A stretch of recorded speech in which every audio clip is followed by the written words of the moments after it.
ಸ್ಥಾಪಿಸಲಾಗುವುದು. ತಜ್ಞ ಚಿಕಿತ್ಸೆ ಪಡೆಯಲು ಸರ್ಕಾರಿ ಆಸ್ಪತ್ರೆಗಳಿಗೆ ಆಗಮಿಸುತ್ತಿರುವ ಬಡ ರೋಗಿಗಳು ಮತ್ತು ಅವರ ಆರೈಕೆದಾರರಿಗೆ ವಿಶ್ರಾಂತಿ ಗೃಹಗಳನ್ನು ಸ್ಥಾಪಿಸಲಾಗುವುದು. ಇಂದಿರಾ ಕ್ಯಾಂಟೀನ್ಗಳ ನಿರ್ವಹಣೆಯನ್ನು ರಾಷ್ಟ್ರೀಯ ಜೀವನೋಪಾಯ ಅಭಿಯಾನದ ಸ್ವಸಹಾಯ ಸಂಘಗಳ ಮಹಿಳೆಯರ ಮೂಲಕ ನಿರ್ವಹಿಸುವ ವ್ಯವಸ್ಥೆಯನ್ನು ಪ್ರಾಯೋಗಿಕವಾಗಿ 10 ನಗರ ಪ್ರದೇಶಗಳಲ್ಲಿ ಪ್ರಾರಂಭಿಸಲಾಗುವುದು. PM ಸನ್ನಿಧಿ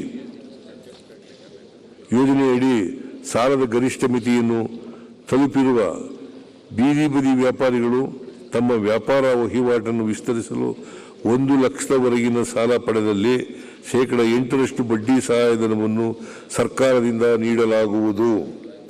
ಮಹಿಳಾ ಸಬಲೀಕರಣಕ್ಕಾಗಿ ಗ್ರಾಮ ಪಂಚಾಯಿತಿ ಸ್ವಸಹಾಯ ಸಂಘಗಳ ಸಹಭಾಗಿತ್ವದಲ್ಲಿ ಈ ಕೆಳಕಂಡ ಕಾರ್ಯಚಟುವಟಿಕೆಗಳನ್ನು ಕೈಗೊಳ್ಳಲಾಗುವುದು.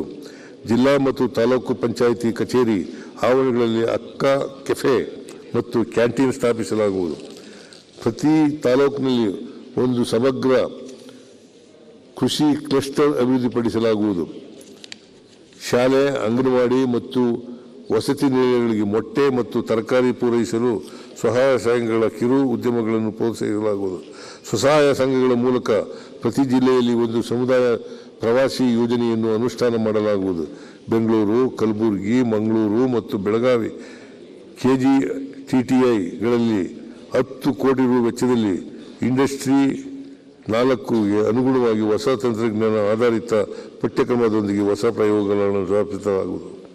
ಉದ್ಯಮ ಸಂಬಂಧಿತ ಕೌಶಲ್ಯಗಳನ್ನು ಹೆಚ್ಚಿಸಿ ಸ್ಥಳೀಯ ಉದ್ಯೋಗ ಮತ್ತು ಉದ್ಯಮಶೀಲತೆಗೆ ಒತ್ತು ಕೊಡಲು KKRDB ವತಿಯಿಂದ ಕಲಬುರಗಿ ಜಿಲ್ಲೆ ಸೇಡಂನಲ್ಲಿರುವ ಸರ್ಕಾರಿ ITIಯನ್ನು ಅಂತಾರಾಷ್ಟ್ರೀಯ ಗುಣಮಟ್ಟಕ್ಕೆ 25 ಕೋಟಿ ವೆಚ್ಚದಲ್ಲಿ ಉನ್ನತೀಕರಿಸಲಾಗುವುದು.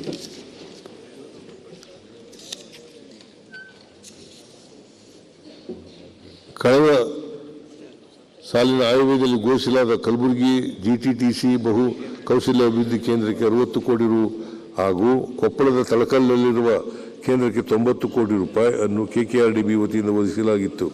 ಈ 2 ಕೇಂದ್ರಗಳಿಗೆ ಉಳಿದ ಅನುದಾನವನ್ನು ಒದಗಿಸುವುದರೊಂದಿಗೆ ಮೈಸೂರಿನ ವರ್ಣಾದಲ್ಲಿನ GTTC ಬಹು ಕೌಶಲ್ಯ ಅಭಿವೃದ್ಧಿ ಕೇಂದ್ರಕ್ಕೆ ನಬಾರ್ಡ್ ಸಹಯೋಗದೊಂದಿಗೆ 60 ಕೋಟಿ ರು ಅನುದಾನ ಒದಗಿಸಿ ಪ್ರಸಕ್ತ ವರ್ಷದಲ್ಲಿ ಸದರಿ ಕೇಂದ್ರಗಳನ್ನು ಪ್ರಾರಂಭ ಮಾಡಲಾಗುವುದು. ಮಧುಗಿರಿ ಮತ್ತು ಇಂಡಿಯಲ್ಲಿ ನಬಾರ್ಡ್ ಸಹಯೋಗದೊಂದಿಗೆ ಹಾಗೂ ಕಂಪ್ಲಿ, ರಾಯಚೂರು ಗ್ರಾಮೀಣ ಮತ್ತು ಸಿಂಧನೂರಿನಲ್ಲಿ KKRDB ಮ್ಯಾಕ್ರೋ ಅನುದಾನ ಅಡಿಯಲ್ಲಿ ನೂತನ GTTCಗಳನ್ನು ಸ್ಥಾಪಿಸಲು ಕ್ರಮ ವಹಿಸಲಾಗುವುದು.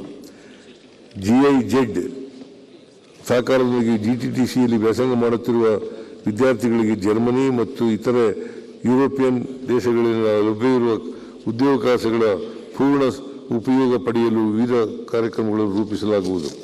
20,000 ವಿದ್ಯಾರ್ಥಿಗಳಿಗೆ ಭಾಷಾ ತರಬೇತಿ ನೀಡಲು 20 ಕೋಟಿ ರು ವೆಚ್ಚದಲ್ಲಿ 36 ಜರ್ಮನ್ ಭಾಷಾ ಪ್ರಯೋಗಾಲಯಗಳನ್ನು ನಿರ್ಮಿಸಲಾಗುವುದು. ಜರ್ಮನ್ ಚೇಂಬರ್ ಆಫ್ ಕಾಮರ್ಸ್ ಸಹಯೋಗದಲ್ಲಿ 5,000 ವಿದ್ಯಾರ್ಥಿಗಳಿಗೆ ಜಾಗತಿಕ ಉದ್ಯೋಗಾವಕಾಶವನ್ನು ಹೆಚ್ಚಿಸಲು ಡಿಪ್ಲೊಮಾ ಕೋರ್ಸ್ನ ಭಾಗವಾಗಿ 1 ವರ್ಷದ ತರಬೇತಿಯನ್ನು ಜರ್ಮನಿಯಲ್ಲಿ ಪಡೆಯಲು ಅವಕಾಶ ಕಲ್ಪಿಸಲಾಗುವುದು. GTTC ಜರ್ಮನ್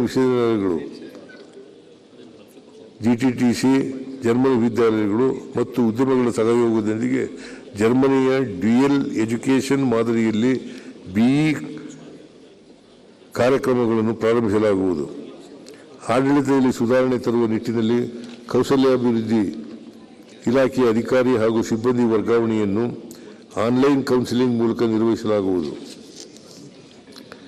ಗ್ರಾಮೀಣಾಭಿವೃದ್ಧಿ ಮತ್ತು ಪಂಚಾಯತ್ ರಾಜ್ ಗ್ರಾಮೀಣ ಭಾಗದ ರಸ್ತೆ ಸಂಪರ್ಕ ಜಾಲವನ್ನು ವ್ಯವಸ್ಥಿತವಾಗಿ ಮತ್ತು ಗುಣಾತ್ಮಕವಾಗಿ ಅಭಿವೃದ್ಧಿಪಡಿಸುವ ಉದ್ದೇಶದಿಂದ ಕಳೆದ ಸಾಲಿನ ಆಯವ್ಯಯದಲ್ಲಿ 5,200 ಕೋಟಿ ರು ವೆಚ್ಚದಲ್ಲಿ ಪ್ರಗತಿ ಪಥ ರಸ್ತೆ ಅಭಿವೃದ್ಧಿ ಯೋಜನೆಯನ್ನು ಬಾಹ್ಯ ನೆರವಿನೊಂದಿಗೆ ಪ್ರಾರಂಭಿಸುವುದಾಗಿ ಘೋಷಿಸಲಾಗಿರುತ್ತದೆ. ಈ ಯೋಜನೆಯನ್ನು 25-26ನೇ ಸಾಲಿನಿಂದ ಅನುಷ್ಠಾನಗೊಳಿಸಲಾಗುವುದು. ಜಲಜೀವನ್ ಮಿಷನ್ ಯೋಜನೆಗಾಗಿ ಇದುವರೆಗೆ ಕೇಂದ್ರ ಸರ್ಕಾರದಿಂದ 11,787 ಕೋಟಿ ರೂಪಾಯಿ ಮತ್ತು ರಾಜ್ಯ ಸರ್ಕಾರದಿಂದ 20,703 ಕೋಟಿ ರೂಪಾಯಿ ಬಿಡುಗಡೆ ಮಾಡಿರುತ್ತದೆ. 24-25ನೇ ಸಾಲಿನಲ್ಲಿ ಕೇಂದ್ರ ಸರ್ಕಾರದಿಂದ ಬರಬೇಕಾಗಿದ್ದ 3,800 ಕೋಟಿ ರೂಗಳಲ್ಲಿ ಕೇವಲ 571 ಕೋಟಿ ರೂಪಾಯಿ ಮಾತ್ರ ಬಿಡುಗಡೆ ಮಾಡಿರುತ್ತದೆ. ಯೋಜನೆಯನ್ನು ಶೀಘ್ರವಾಗಿ ಅನುಷ್ಠಾನಗೊಳಿಸುವ ಹಿತದೃಷ್ಟಿಯಿಂದ ರಾಜ್ಯ ಸರ್ಕಾರದಿಂದ ಮುಂಗಡವಾಗಿ 8,400 ಕೋಟಿ ರು ಬಿಡುಗಡೆ ಮಾಡಲಾಗಿರುತ್ತದೆ. 25-26ನೇ ಸಾಲಿಗೆ ಈ ಯೋಜನೆಗಾಗಿ ರಾಜ್ಯ ಸರ್ಕಾರದಿಂದ 6,050 ಕೋಟಿ ರೂಪಾಯಿ ಒದಗಿಸಲಾಗುವುದು.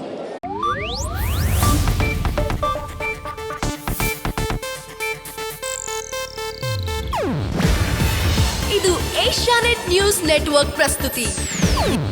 ನೀವು ನೋಡ್ತಿದ್ದೀರಾ ಏಷ್ಯಾನೆಟ್ ಸುವರ್ಣ ನ್ಯೂಸ್.